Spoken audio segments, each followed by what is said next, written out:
The Pokemon Company is taking advantage of collectors like you. And until recently, they've been getting away with it and making bank at the expense of their biggest fans. And for years, nobody seemed to notice. In this video, I'm going to expose some of the most questionable business practices used by the Pokemon Company that only serve to manipulate their fans and empty their wallets. What are these questionable business practices, and just how is the Pokemon Company taking advantage of you? We're about to break it all down in this video. Ladies and gentlemen, welcome back to the TCG Buyers Club. My name's Gray, and I buy cardboard. The problem we're going to look at today is something that nobody seems to be talking about, despite the fact that the Pokemon Company has been doing this for years. I'm talking about lazy Pokemon cards. And to me, there are two practices that the Pokemon Company combines to create these lazy cards. The first is recycled artwork, and the second is formulaic treatments. And these practices have been used more and more in modern Pokemon card sets to inflate the number of cards and make it more expensive than ever before to complete your master sets or get your hands on your favorite card. And that's not all. There's one more thing the Pokemon Company has been doing alongside these lazy techniques that is almost evil and makes this problem way worse. But don't worry, I'm going to break it all down by the end of this video, so be sure to stick around. The first problem is reused artwork. Taking artwork from other cards, either in the current set or from prior sets, and making some slight variations in order to position it as a different card to collectors. The second problem is formulaic treatments. This is where the Pokemon Company develops a formula or easily repeatable system that they can apply in order to create multiple cards of similar types with very low effort. These two techniques used together give us cards like the Rainbow Rares, which plagued the Sun and Moon and Sword and Shield eras.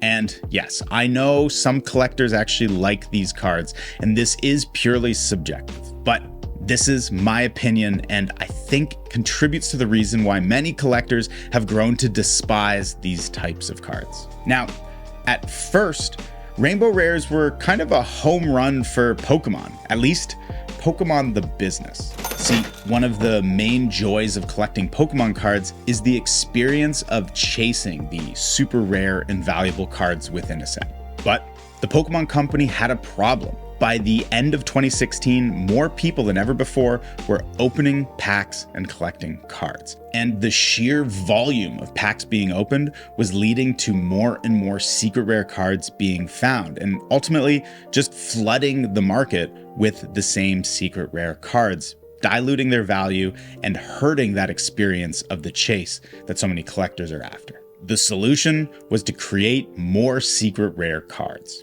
because even if you were lucky enough to pull a single secret rare card, the chance of pulling the one you actually wanted went way down, which helped lift the values of the remaining desirable cards. I believe Rainbow Rare cards were the simplest and easiest solution the Pokemon Company could come up with that allowed them to produce more cards than ever before while maintaining a semblance of chase for collectors. This reveals the real problem. Combining this lazy card design with artificial scarcity to drive card values up despite absolutely enormous print volumes. And this lazy secret rare design was not exclusively used for Rainbow Rares. The Pokemon Company used it again in a kind of brilliant manner within the Shiny Vault of Hidden Fates. Think about it. The Shiny GX cards in Hidden Fates were nothing more than recycled artwork with a formulaic treatment applied to them, combined with the artificial scarcity of making them hyper rare chase cards from the set. Knowing this, do you still get excited about these cards? I'll admit, I kind of love the baby shinies. They at least feature some unique artwork from Pokemon's illustrators, and the shiny treatment does create some great set cohesion. I love how they look when collected together. It's only when we get to the shiny GX cards that we start recycling the artwork, and I personally begin to experience this challenge with them. I just can't get on board with this technique applied in sets. I want to know what you think. Let me know in the comments if you agree with me about these cards. Thankfully, there is good news. The Scarlet and Violet era brought major change, introducing the illustration rare card variant instead of rainbow rares. These new chase variants were included as secret rares in every set, and all featured incredible unique artwork from Pokemon's talented illustrators. Creating a large number of these illustration rare cards for every set is anything but lazy. It's a huge investment from the Pokemon Company to give collectors something truly unique and special to chase in the sets, and is a huge move away from the lazy techniques we saw in the Sun and Moon and Sword and Shield eras. I've said it before, but I've loved opening cards from this era and pulling these illustration rare cards. Even when I don't pull a specific card that I might be chasing, there's always something special about each of these cards, and I think that's something really great that we should be celebrating from the last year. But as the recent announcement of the upcoming Paldean Fates set proves, lazy card design is not going away. Shiny Charizard EX is real and can hurt you. God, that card is so bad. But the future has never looked brighter for Pokemon cards because of illustration rares.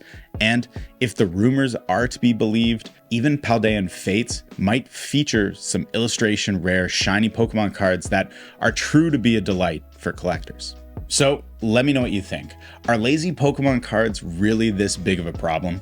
And do you think the illustration rare cards from the Scarlet and Violet era are the solution? What else can the Pokemon Company do to allow them to continue to print more cards without destroying the sense of chase for collectors and investors? Let me know in the comments. I want to hear from you, and I read them all. And of course, if you liked this video, give me a thumbs up and subscribe for future content. My name's Gray, I buy cardboard, and thank you for watching the TCG Buyers Club. We'll see you in the next video.